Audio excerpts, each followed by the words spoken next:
大家好呀，我是花散里。今天的日本当代生活系列，聊一个更像是日本社会史的话题，那就是統計上泡沫破裂之後的時代，陷入了老後貧困的日本人，在破產之前都有哪些共同點？可能也會對其他地方有所參考。在日本，當宏觀上談論高齡者時，一般的標籤是高存款、房地產持有者、年金族群3個點。不過微觀上來看，自然不可能人人都吃到了代際紅利。日本內閣府白皮書公布的統計就顯示，2021年嚴重依賴生活補助的人口是201萬人，其中65歲以上佔了105萬。所以老後貧困對於日本社會而言是一個不是十分嚴重，但是普遍存在的問題。不過內閣府這個統計一般被媒體認為低估了日本老後貧困問題，因為在日本最高法院的統計中，其實大部分生活嚴重貧困的老人並非沒有資產，但是沒有辦法變現，而且有資產時要申請生活補助是非常困難的。2024年全年，日本因為無人認領而回到國庫的資產大約是1290億日元，孤獨老人佔了不少。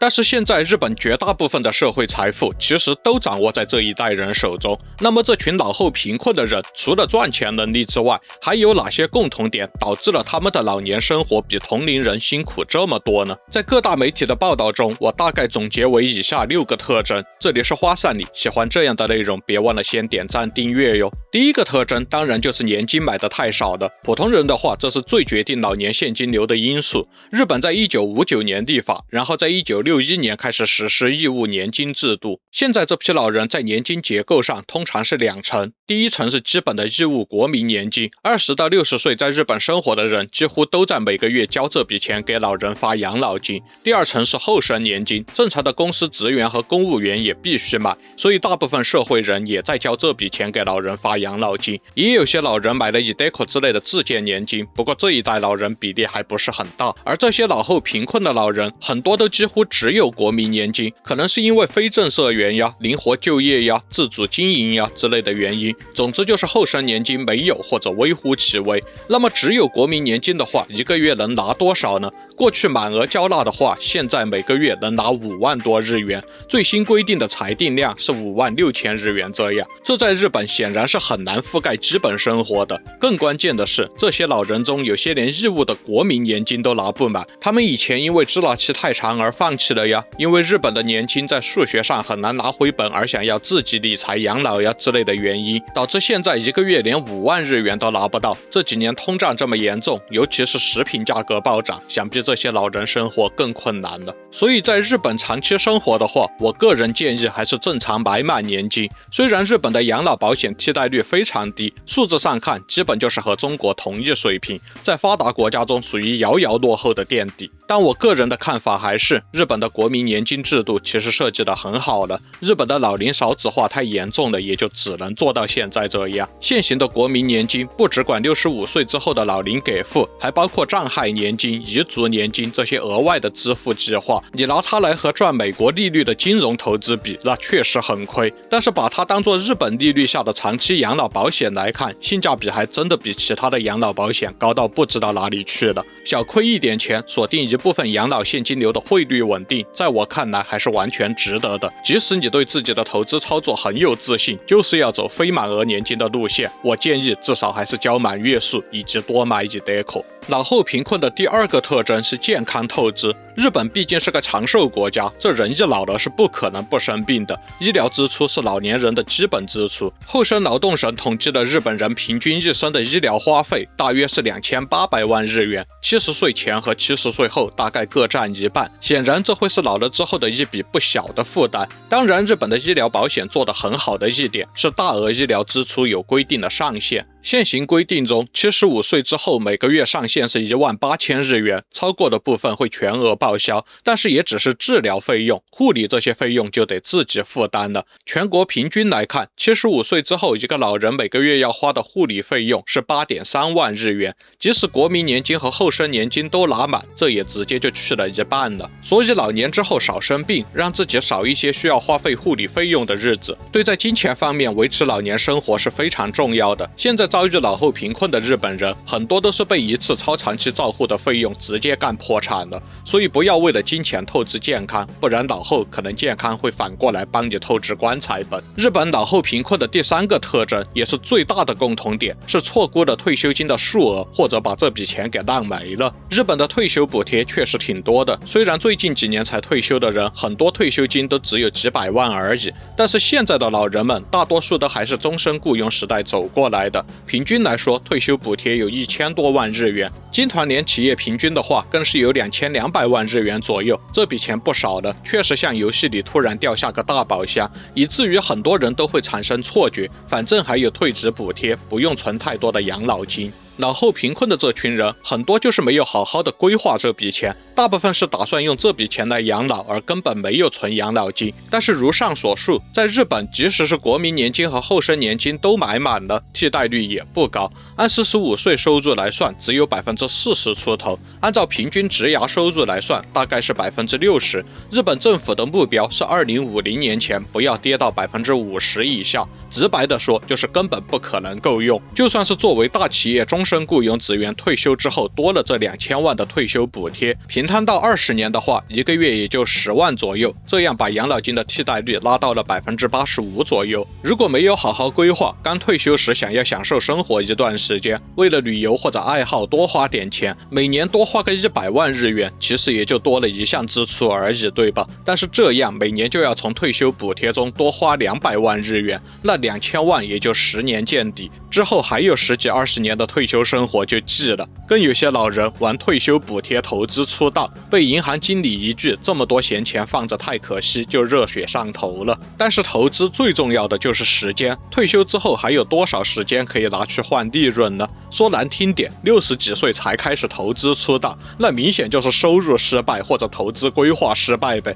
都到了這個時候了，何必再折騰？另外，養老金投資失敗這種類型也有概率觸發高收入者的老後貧困。這種類型在最近幾年退休的人身上應該不容易發生了，主要是發生在現在85到90歲的老人身上。因为收入較高的打工人通常都有企業型確定巨出年金，這個大部分人應該都會拿去買個定投產品，然後到了退休時一次定額。以前很多日本人迷信努力工作賺錢而投資知識不足，就拿去買日股指數定投了。這幾年退休的人自然很爽，吃到了15年到20年的大概70%漲幅。如果是去年或者前年剛退休的話，這筆退休金甚至可能都翻倍了。但是現在85到90歲的這群人，他們退休之前，這筆錢是連續吃了03年的 IT 泡沫爆炸和08年的次貸危機，直接砍半了，導致原本的退休規劃無法實施，沒能及時修正的人，有些10幾年後就陷入了老年貧困。這種老人雖然不多，畢竟本身年輕時的工作比較體面，但是因為對比明顯而常常被作為專題報道的例子，所以在日本老後貧困這個課題上，他們也屬於比較顯眼的情況。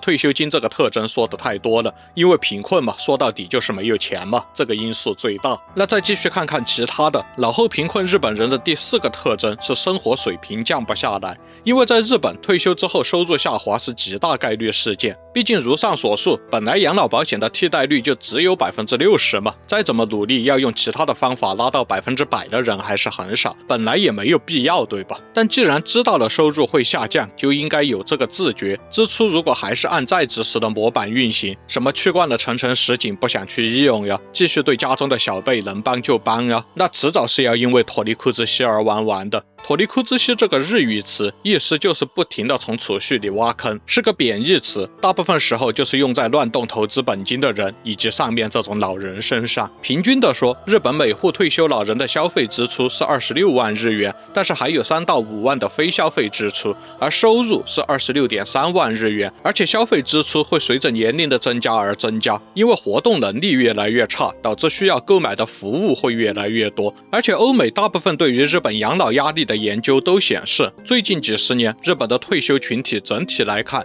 每個人一個月能領到的錢基本是勻速的每年減少1%到1.5%，所以即使是平均情況下，為了自己可能的活成超高齡老人，也必須要保住自己的存款，不要在剛退休看起來很有錢的時候給花沒了。去年我的日本生活返貧風險的視頻中，有個評論說，在日本這樣的發達國家，生活不用考慮那麼多，有基礎保障也不用存養老金，這個絕對不能信，至少在日本絕對不是這樣的。現在日本的那些下流老人在把路走死之前，可能就是信了一億中產的邪啊！不要這樣，人生是自己的，沒有後悔藥可以買。老後貧困日本人的第5個特徵是過早的提前退休，這個不是說事業有成或者 FIRE 族群這些，而是按照日本法定的申請提前5年退休，光這樣就很有可能引發老年貧困了。很多人一聽到老後破產，想到的是投資失敗、醫療經費爆炸這種戲劇性的事件，但是更常見的起點其實大多是單純的收入不足。在日本，現在这些老人的標準退休年齡是65歲，但是可以更早離職，因為日本公司的習慣是對於非要職的員工，在50歲到60歲之間給他們的工資砍半養老，或者另外給一筆錢讓他們去分公司低薪摸魚。很多人到了這個階段就覺得自己的工資也不高了，何必還要受工作的氣，然後申請提前5年到60歲退休，好像影響也不大。但是不是這樣的，這個影響非常大，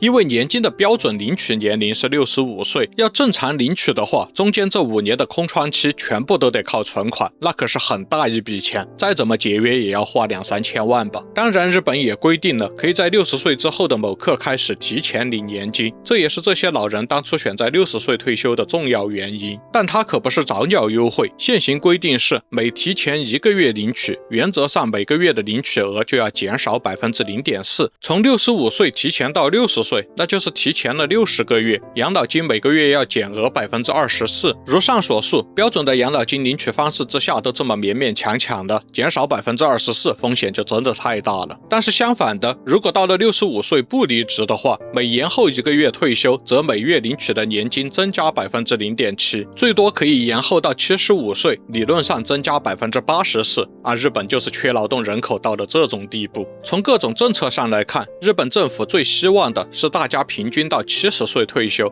很多勞動相關的法律都是卡的70歲這個點。其實真的工作到70歲之後，拿標準養老金的 142%，那確實基本夠用了。老後貧困的日本人的第6個特徵是到了60歲，房貸還沒有還完，因為年輕的投資失敗而造成老後貧困，這其實在日本並不是常態，但是其中唯一一個稱得上普遍的就是房貸。工資下降之後，這一大筆固定支出是真的很危險。近年日本的房價上升，導致了平均購房貸款年限漲到了33年，平均購房年齡漲到了40歲。多個機構都發出了警告，擔憂這一批人退休時，日本將要發生更嚴重的老後貧困問題。40歲年收入700萬的打工人，顯然遠遠超過了東京平均水平。他如果只貸款4500萬買房，大概是年收入的6到7倍，也是低於現在的平均水平。就這樣，年利率 0.5% 的35年貸款，月供也要12萬。年收入700萬的話，平均每個月稅後工資大概是43萬，當然還能負擔。但是在那一次老年大降薪之後，到手工資可能就只有25萬了，拮据一點也還能負擔。然後65歲退休之後呢，每個月22-23萬的養老金要拿12萬來還房貸，可就不愉快了。所以計劃好房貸是避免老後貧困非常重要的一點。不要以為緊急時刻幾十年的老房子能夠輕易脫手變現。大概10年前，日本政府宣傳過的提前抵押以房養老的倡導，現在幾乎不提了，對吧？那裡面有些老人後來有多慘，我在這個視頻裡就不細說了。那從這個房貸平均來看，其實現在還在工作的日本人基本已經響應了政府引導，會延遲到70歲或者75歲退休吧。最後再補充一個日本人老後貧困的特徵，那就是老年離婚。這個主要會觸發衍生問題，比如離婚之後要進行年金分割，雙方未來能領的後生年金都會變得更不夠用，以及有些人的購房貸款是採用的 pair loan， 離婚的話會有一次相當大的財產打擊。那這種情況即使是中年離婚，也一樣會虧很多就是了。老年離婚的衍生問題引發貧困這一點比較日本特色，我的觀眾應該不太能感同身受，這裡就不細說了。最後我個人的意見日本的養老保險制度設計得很高效，很有良心了，只是日本的老年人口比例太高了，客觀上國家養老這一方面就不可能保障得多好。總之，日本的老後貧困呀、下流老人呀這些問題，它不是斩殺線那種無妄之災。就如整個視頻看到的，其實它整個流程都是有明確社會規則的，而且政府和民間機構也一直在強調，日本的養老壓力已經大到現在這樣，已經盡力了，一定要自己給自己再多加一份保障。又想在日本長期生活，又無視這些社會現實，那因為上面這些原因導致老年貧困的話，說實話，除了健康惡化之外，其他的每一條我都不是很同情。都看到這兒了，別忘了點讚、訂閱、硬幣還有熱推呀！我們下期再見。